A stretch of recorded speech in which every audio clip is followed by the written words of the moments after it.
everybody, welcome back to Messy Vegan Baker. I'm Christina, and today we are going to be making something that it's sweet, but it's also healthy, especially when you make it and you don't get it from the store, because they like to add a lot of sugars and stuff. Also, it's springtime, and eventually, after all this passes, everyone can go and, hiking and socialize, and then these will be very useful. Now, if you're not sure what I'm talking about, they are granola bars. Exciting stuff. So I figured this is a good thing to make, especially being in quarantine, because I just want to eat everything. Don't know about you guys, but yeah, so I figured why not make something that's sweet, but also, sorry, poor Gerald, but something that's also like healthy that I can snack on and not feel bad about. So I am getting the original recipe from Minimalist Baker because I love her recipes. So I will have her link down below. And then I'm going to use that for the base, but then the nice thing about these is you can customize them. So we're going to make 4 different kinds of granola bars because why not? That's fun. So I'm going to do one that has seeds and nuts, which is this lovely category, and then these are minimal. And then the second one is going to be, I thought I had more dried fruit, but that's okay. So some dried fruit. I have some raisins and craisins and some mango. The last 2 are going to be chocolate chip, except I know you're thinking that's one, but the second one is kind of, what's the word, ode? Is that the word? Like a nod to the past, one could say. So I don't know if you guys had these. I think it was like the Chewy granola bar brand, one of the really big brands, and I don't know if they still make them, but so they used to have the regular chocolate chip, which we'll make, and then they used to have the chocolate chip, wait for it, covered in chocolate. What? I know. They were really good, especially as a kid, because like sugar and that's all you need in life. So I figured why not do that. Yeah, I was gonna make 3, but it was just made more sense to make 4 different kinds. So yeah, without further ado, let's get baking. So this first step is completely optional, but if you are using sesame seeds, you can toast them. I lightly toasted mine on a, what's it called? Anywho, that's gonna annoy me. Cast iron skillet, that's what it is, good Lord. I used a cast iron skillet, and if you don't have one, you can totally use any like non-stick skillet, it's fine. I've done it before and they turn out fine. I put mine on medium high heat, no, medium lowish heat. I think because you don't want these to like cook too quickly because you want nice even toast. Also, I don't like mine too toasted. I probably could have toasted them a little more, but I prefer them to be slightly under toasted than over toasted, but your call. Also, do not stop stirring these. Like, you have to constantly move them just so that everything gets a nice even cooking time. And then again, you can also toast the almonds, which I'm not, just because the ones I have are already toasted. And then you can also, optional, toast your oats. That is step number 1, optional. Now for step number 2, have to move everything. You're gonna need an 8x8 pan and some parchment paper, which I don't have yet. So what I'm gonna do is just make the basis for all of these and then somehow, some way divide them up and mix everything into them. I'm gonna make 2, again, I'll have the recipe down below. So we're gonna do 2 cups of dates and we're gonna throw them into the food processor. Now, you have to pit these. Also a fun hack that I learned, if you live in the US and you have a Sam's Club, or I'm assuming Costco, they have dates that are like twice this size for the same price, because I got this container at King Soopers for $6 or $7. And then we went to Sam's and they had literally like double the size and it was the same price.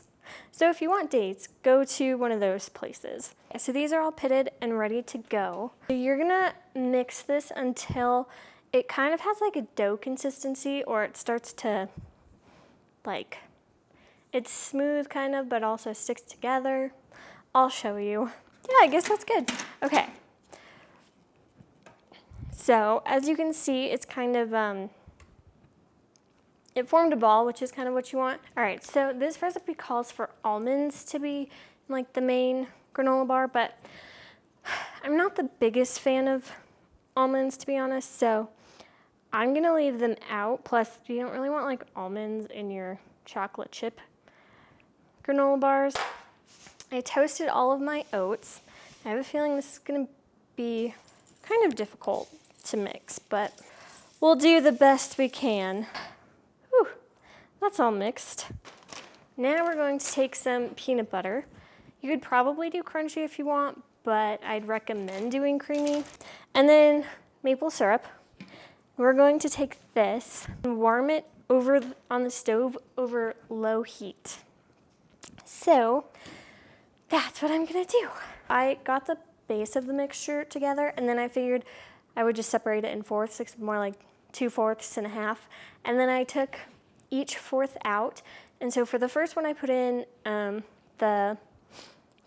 almonds, which I would recommend like 1/4 of a cup, if not less, depending on how much you're, depending on if you're doing half the recipe or the full recipe. But then I chopped mine up a little bit too, just so I didn't have like big chunks of almonds. And then I also put in some chia seeds, pumpkin seeds, sesame seeds, and poppy seeds. So that I figured had lots of protein and omega-3s and all that stuff, so it's super healthy. And then for the second one, I did fruit. So I did some raisins, some craisins, and then I chopped up some dried mango. Yeah, that's about it. And then for the other ones, I did the chocolate chips, and I decided last minute to add some coconut because I had some coconut shreds. So I crunched those up a little more and put the coconut and the chocolate chips in there. And then I set that in the fridge. Oh yeah, don't forget to set these in the fridge for at least 15 to 20 minutes just to help them set. I took out the chocolate chips and I cut them, and then I took half of the chocolate chip ones, and I put them over cooling rack, and I just melted some Trader Joe's dark chocolate. No surprise there. And I just kind of, you can cover them however you want. I just figured spooning the mixture over would save it and not like waste a ton of chocolate. And I was right, just to say. I'm so thrilled with how these turned out. Don't forget to line the parchment, the baking sheet with parchment paper or wax paper, whatever you want. And then, so you can use your hands to mix it if you want. I did just because I was having a heck of a time getting the spoon to like really mix it in there, so that's just my thing. I've never seen anyone do it. They always make it look really easy and like you just mix it together. So maybe my mixture was too thick, but I don't think so. Also, I don't have actual like measurements. Start small because you can always add more. If you have too many, then it does kind of make the mixture dry. The dates and the peanut butter and maple syrup and oats can't really blend with it. I don't know. It just kind of makes it like fall apart. So just keep that in mind. Like just add in a little bit, mix it up, and go from there. I'm gonna try them. I have a sample of all 4 of them. I'm gonna start with the nuts one. That's really good. Yeah, you get a lot of the like different nuts and seeds, but you also get like the peanut butter. That's really good, and it's super healthy. Okay, I'm gonna try the fruit one next. That is so good. Oh my gosh. That one just has such a nice fruit flavor, I guess, for lack of a better word. And you kind of taste the peanut butter, but not really. I would highly recommend that one too. Heck, you could always just mix it together and have like a trail mix kind of bar. So I'm gonna try the chocolate chip one. We interrupt your program because my mic decided to die. So there was a really high-pitched screech, and I thought, you guys probably don't actually want to hear that and have your ears blown out. So you're welcome. So I get to ad-lib this. It's gonna be fun. So if you're a person that doesn't like the mouth and the voice not matching, I'm sorry. But here goes nothing. So I tried the chocolate chip one, and it was delicious. Obviously, you can't really go wrong. I don't know what I'm saying here, just babbling probably, because that's what I do. And now I'm trying the chocolate covered one. Can you go wrong? No, obviously not. It's just extra chocolate, and that's delicious. Yeah, so overall, I almost got that. Overall, it was honestly a huge success, and I would highly recommend trying all of them. And I don't know what I'm saying here. If you do make any of these, tag me on Instagram. I will have my handle down below. And I will also be tagging the Minimalist Baker's recipe. I really have no idea what I'm saying here. Just babbling. Maybe it was important. But anywho, thank you so much for watching, you guys. I really appreciate it. If you are new here, thank you. Welcome. Hit that subscribe button and that like button if you want to see more videos like this. And, oh hey, I was close. Thank you so much for watching again. I appreciate it. I hope you guys were entertained and learned something. Stay safe, stay healthy, and yeah, I will see you guys next week. Bye. Man, so close.